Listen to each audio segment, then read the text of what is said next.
Hello. How are you? Today I'm going to compare the Toyota Grand Highlander Hybrid Max Platinum and the Lexus TX350 Premium. Starting with the price, which is $62,000 for the Grand Highlander and $64,000 for the TX. Under the hood of the Grand Highlander, we have remote entry system, a 2.4-liter hybrid turbo engine, 4-cylinder, 362 horsepower, 400 pound-feet of torque hybrid engine, 6-speed automatic transmission, independent front suspension with McPherson mount, multi-link rear suspension. Partial all-wheel drive, a towing capacity of 5,000 pounds, and a fuel mileage of 26 city, 27 highway, and 27 combined miles. And under the hood of the TX, we have remote entry system, a 2.4-liter hybrid turbo engine, 4-cylinder, 275 horsepower, 317 pound-feet of torque, 8-speed automatic transmission, independent front suspension, multi-link rear suspension, front wheel drive, a towing capacity of 5,000 pounds, and a fuel mileage of 21 city, 27 highway, and 23 combined miles. In terms of handling, both have comfortable handling, although the TX has a slightly more comfortable handling than the TX. Personally, Lexus should have made all versions of the TX hybrid, simply because the Grand Highlander has more power, which is something that the TX is supposed to have, and for that reason and the performance that is better, the Grand Highlander, in this section is better.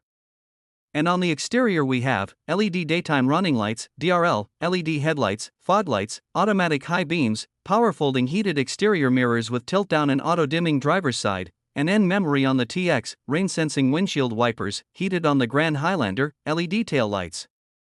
20-inch silver and black two-tone multi-spoke wheels, 20-inch multi-spoke alloy wheels with machined finish, dual exhaust outlets, power tailgate with kick sensor, a 12-volt outlet, controls for electrically raising and lowering the third-row seats, a 120-volt household outlet in the Toyota, a compact spare tire, and a trunk with 560 and 570 liters of space.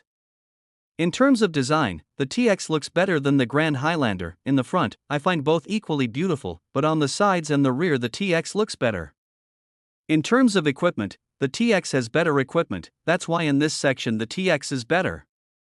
And in the interior we have 10-way power adjustable driver's seat including power lumbar support, 8-way power adjustable front passenger seat, driver's seat with memory, heated and ventilated front seats, leather-trimmed front and second-row seats, synthetic leather-trimmed third-row seats on the Grand Highlander, and in the TX, leather-covered steering wheel and gear lever, leather for the TX, and heating for the Grand Highlander, electric tilt and telescoping steering column, paddle shifters behind the steering wheel, a 12-inch information screen, 7 inches on the TX, a 10-inch head-up display, which is very good, a 12-inch touchscreen, 14 inches on the TX, user profile identification by facial recognition, 3 USB-C ports, 2 on the TX, and 1 USB-A, 2 12-volt outlets, only 1 on the TX, wireless charger, LED lights, digital interior mirror.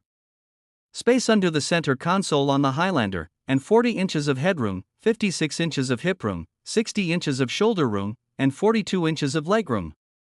And in the second row, we have LED lights, sunshades, 2 USB-C, 1 120-volt household outlet, climate controls, captain's chairs on the Highlander, heated and ventilated seats, a sunroof, and a room of 38 inches for the head. 57 for the hips, 59 for the shoulders, and 39 for the legs.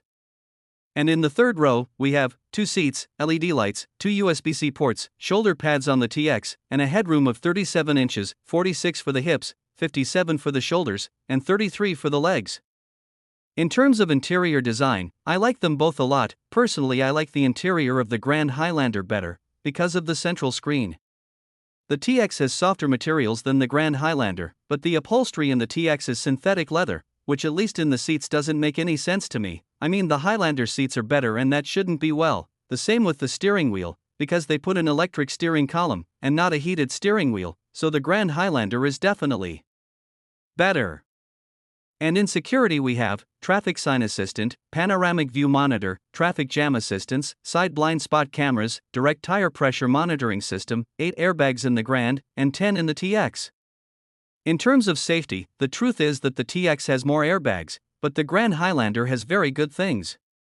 And in general, they are both good SUVs. The truth is that the TX is very disappointing inside. And in terms of mechanics, which in a luxury car is very important, so I would think very carefully about buying the TX over the Grand Highlander. And if you liked the video, like and subscribe.